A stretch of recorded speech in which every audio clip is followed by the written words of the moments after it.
Hi, uh, good morning, good afternoon, good evening, everyone. Again, after a long time, I'm recording a video due to certain personal reasons and also a lot of work pressure. I really could not find time to record a video. Now, I will not really bore you with other stuff, so let me straight get to the point. So, in this video, again, it's an extension of what I have covered in my previous videos.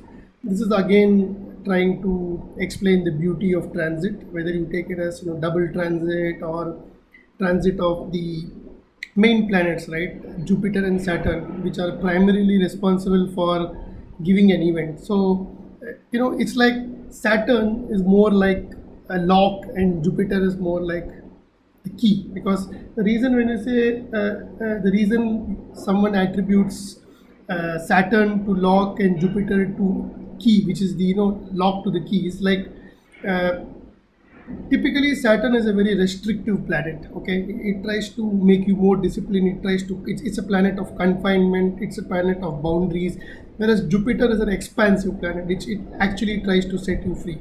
But when it comes to transit, it's like Saturn is more like a kala, so it actually will give you events that you are destined to experience. And Jupiter, essentially being of benefic nature, will try to bestow all good things. But then fundamentally, when it comes to the concept of double transit, like beautifully pointed out by the great K.N. Rao sir, this is an awesome concept and very useful when you want to pinpoint certain events, but still, I would say the time frame is relatively a broad time frame. But definitely, it will help you to predict the possibility or the strong possibility that an event is likely to happen. So, with this background, this chart that you see on screen, it's actually a close relative of mine who got married in the month of April 2023.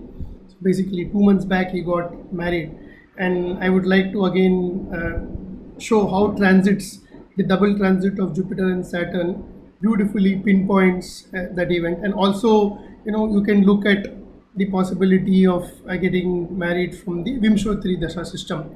And of course, my favorite topic, Aruda, which I always use, and I always felt that more than 99% of the astrologers are not calculating it correctly, especially the exceptions piece. And if you really want to understand that in greater detail, I would request you to go through my previous videos that I have uploaded. So with that background, so this person got married 2 months back, because I am recording this video in the month of June. So today being the what's today's date? 4th of June, right? So today being the 4th of June, this person got married 2 months back, almost towards the end of April. And if you look at the transit positions, okay, so if you look at the transit positions for the month of April, okay, just for simplicity's sake, right? So in the month of April, Jupiter was in Aries, okay. What? So transit Jupiter was in Aries, okay. Just so I make it easier. So transit Jupiter was in the sign of Aries, okay, and we all know that transit Saturn is in, okay, transit Saturn right now, it is in Aquarius. So transit Saturn in Aquarius and transit Jupiter in Aries. Okay, what you see here that I have drawn with my pen are actually the transit positions. Okay, now look at the beauty. Now this person's seventh house is sign Cancer and seventh lord is Moon. So transit Jupiter, fifth aspect, 1, 2, 3, 4, 5. So transit Jupiter's fifth aspect is on the Moon, right? Fifth aspect is on the Moon, which is the seventh lord. So transit Jupiter aspects the seventh lord. And if you see transit Saturn, 1, 2, 3, 4, 5, 6, 7. So transit Saturn's seventh aspect is again on the Moon. So basically, both transit Jupiter and transit Saturn aspect this person's seventh lord. okay, which clearly shows the indication of anything related to relationship, because seventh house typically deals with relationship. So the double transit of Jupiter and Saturn very clearly gives a strong possibility of this person entering into a relationship or getting married during this period. And we all know that recently Jupiter entered Aries, because for a long time it was in Pisces. But as soon as it entered Aries, this event clicked, in the sense this double transit of Jupiter and Saturn beautifully aligned. So that is one part of the story. Okay, now if you really look at the dasha in Bhukti, right?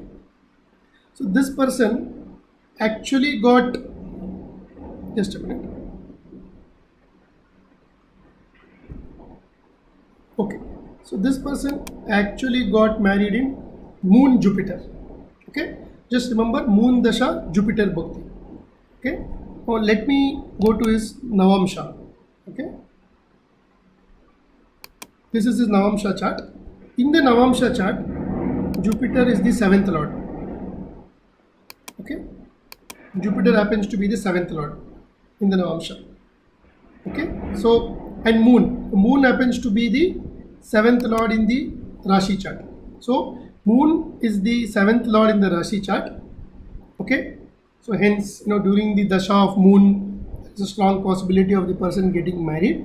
Okay, if I again go to the Aruda chart of this person, okay, if I go to the Aruda chart for D9, okay, the Navamsha Aruda chart, if I calculate the Aruda padas in the Navamsha chart, if you notice here, if you notice carefully, you see this is A7 and A7 is in Cancer.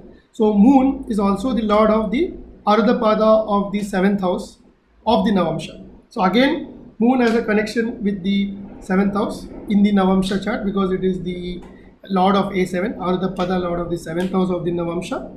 Okay, again I'm saying Aruda is a brilliant concept if you know how to use it, and I'm really thankful to my guru who taught me the correct way to use it. And of course, Moon also happens to be the 7th lord of the natal chart. So during the Moon dasha, there is a very strong possibility of this person getting married. And then the Sabdasha or the Bhukti is Jupiter, and Jupiter we know is the 7th lord in the Navamsha, right? Hence Moon Jupiter period is period where this person is likely to get married. And then obviously you can also use the double transit of Jupiter and Saturn as a confirmatory exercise. So a quick short video, but just wanted to bring to your notice the efficacy of these techniques. Simple. I did not even try and verify this with multiple dasha systems and all that. Just that how to really check if dasha in Bhukti promises an event.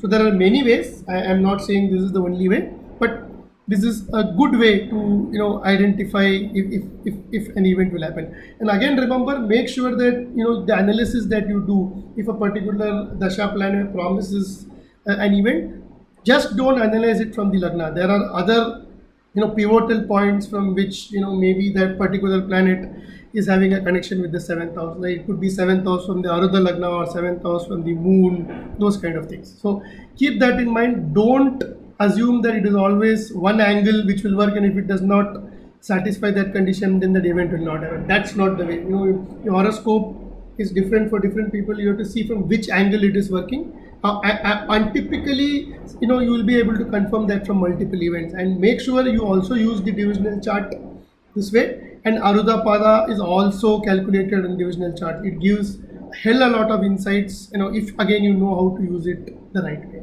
So thank you for your patience. I hope you like this video. And if you like this video and this style, please subscribe to my channel. Thank you and have a great day ahead.